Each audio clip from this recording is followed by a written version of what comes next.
Welcome back to Mangastorian's Berserk. I hope you guys enjoy the holidays because I know Guts didn't. That guy doesn't enjoy a single day of his life. Now in our last video, Farnese went off to find a ship for her friends, but discovered that it wouldn't be so easy to return to her family. Serpico then returned, telling everyone that the ship is ready, and Farnese would not be returning after the events that transpired. Ishidori asks Serpico what does that even mean, and Serpico hands over a document stating that this will allow them to obtain a ship from anyone in the city, whatever crew they want. Serpico turns to Shirake, handing out the magical items given to him and Farnese, stating that he would like to return these. She has their thanks. Shirake looks at the magical items, and in a brief moment, she touched Serpico's hands, and she saw Farnese. Serpico goes on telling everyone that the Van Dominion family greatly appreciates them for bringing Farnese de Van Dominion home. As a small reward, their expenses will be covered. He will return later for a more formal showing of appreciation. Farewell. Shirake tries to run after him, but Guts stops her and says, "It's not really a sin to at least tell us why." Hardly looking back, Serpico says that he has nothing more to say, and Guts asks, "What about one last rematch?" Serpico tells him that there is no further reason for that, and with that he leaves. Once Serpico is gone, Guts asks Shirake if she's gotten anything, and she says no. It's not like Farnese is shutting her out, it's more like she took the strand of hair from her finger. When she touched Serpico, he himself didn't know fully what was going on. None of this makes sense. Farnese was serious about learning magic. Guts scratches his chin, stating, "This isn't right. Maybe it's time to ask the elves for a favor." Outside, as Serpico gets into his stagecoach, Puck and Evalaria float behind him, stating this is going to be exciting. They're gonna get to spy on the nobles! As the two of them get to the Van Dominion estate, they first pig out on the nobles' food before finding Farnese. Inside one of the atriums, Farnese looks at all of the roses when her brother, Magnifico, walks in. He tells her that he's happy that she accepted his offer. Now let him introduce her to his friend, Roderick. Farnese stares for a moment, and Magnifico tells Farnese to greet him. He is her future husband. As the two introduce themselves, Magnifico goes on stating that Roderick is an old friend from school. He is third in line for the throne of the wise and captain of their fleet. Roderick then tells Farnese that he's heard much about her, the devil child of the Van Dominion, the wandering princess. Magnifico nudges him, stating that he shouldn't start off with that, and Farnese tells him that it is true. Roderick then grabs Farnese by the shoulders, telling her that she is a very interesting girl. But as the conversation goes on, Puck and Evalaria watch from the window, shouting that it's a scandal. They have to hurry back and tell everyone what's going on. As the two leave, though, Serpico notices a presence, but remains quiet. Later, back in the inn, Puck and Evalaria explain what they saw, and they mention that Farnese did look content with the situation. Ishidori asks why couldn't they just say that? It's like they're cutting ties with them. And Evalaria tells him it's because she's embarrassed as a noble to be friends with a monkey like him. Shirake sighs, stating that Farnese is so serious, though. She held that silver knife so close to herself. From the bed, Guts says, "It's not like that.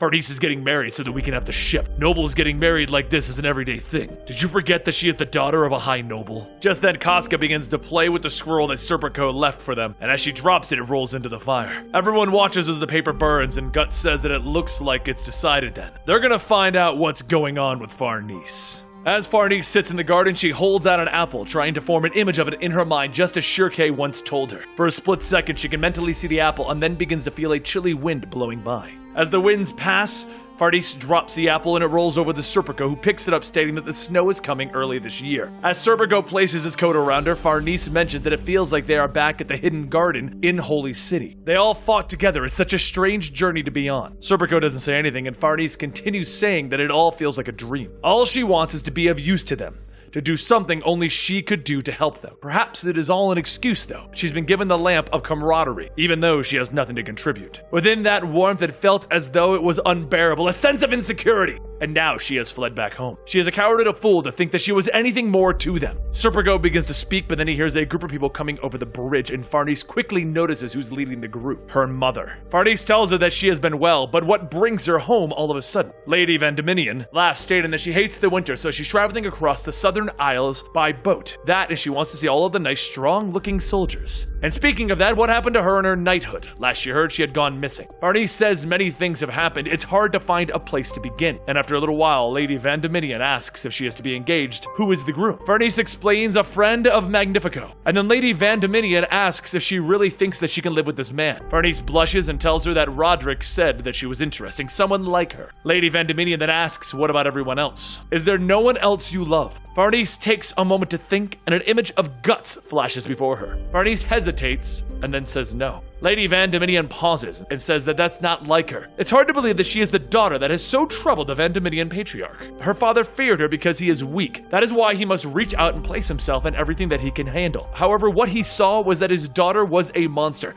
something that he couldn't control. Farnese says that that can't be. She would never do anything to him. All she could do was nod and agree with him. Lady Van Dominion laughs, stating that the words are not the only way to portray her feelings. Back when she was younger and had those inexplicable actions, that was what her father feared about her. He could not understand his daughter. But for her, even though she does not belong in the common world, she will find a place to stay. Bear the pain because she knows it more intimately than anyone else, and she is the kindest of all. Even though she didn't raise her, she is proud to be the mother of a daughter like her. Before Lady Van Dominion can go on, one of the servants tells Farnese that her carriage is ready. And Lady Van Dominion asks where is she off to. She tells her that there is a ball before all of the soldiers head out to battle, and Magnifico is said to be there. Lady Van Dominion thinks about it and says, Magnifico asked her, huh? That sounds interesting. She shall join her. A short while later, outside of the estate walls, Guts and the rest of them try to figure out a plan on how they're going to get inside when they hear a noise in the distance. Everyone turns to see a Van Dominion carriage leaving, and inside of it is Farnese.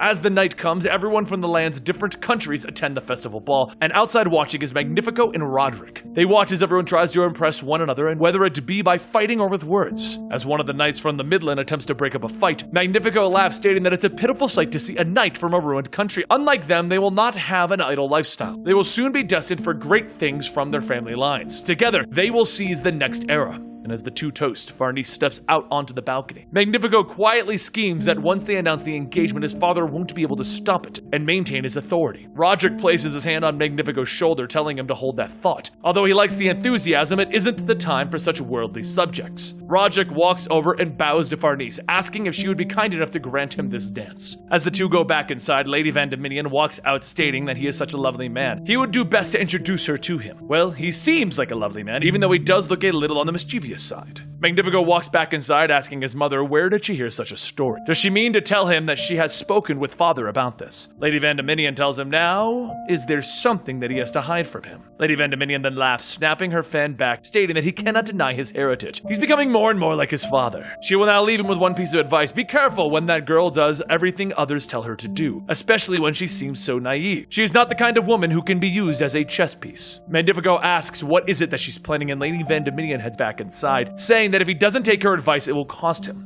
Just like his father. As Lady Van Dominion walks back in, she notices Serpico watching Farnese and asks if he's Farnese's attendant. He bows, stating that his name is Serpico, and Lady Van Dominion tells him that's right, she remembers it's been a long time since he came into their family. Serpico tells her that it's been more than 10 years since Farnese has saved his life. Lady Van Dominion says, really, that means that you are quite strange as well. Like twin trees that are unable to stand without the support of each other. So please do continue to take care of Miss Farnese. Serpico holds the door open for Lady Van Dominion as she walks back inside, and as he looks back, he notices two shining lights fluttering away, thinking to himself, again. Down at the gates, the guards huddle around a fire when they notice a group walking towards them, and the guards shout for them to stop, and Shirkei says, she's sorry, but they're letting themselves in. And that is where we're going to leave off this Berserk story. We should be back on track. I'm not going to lie, we did make a big mistake by not keeping up with the storyline being written, which is how we fell out and had to take Christmas off. Hopefully you guys enjoy, and we're trying to make it so that there is no break in the Berserk storyline for you guys. I'm Benny, right here with Mangastorian. Follow us on Twitter at Mangastorian, and if you want to keep up to date, then go ahead and follow us by subscribing to this channel.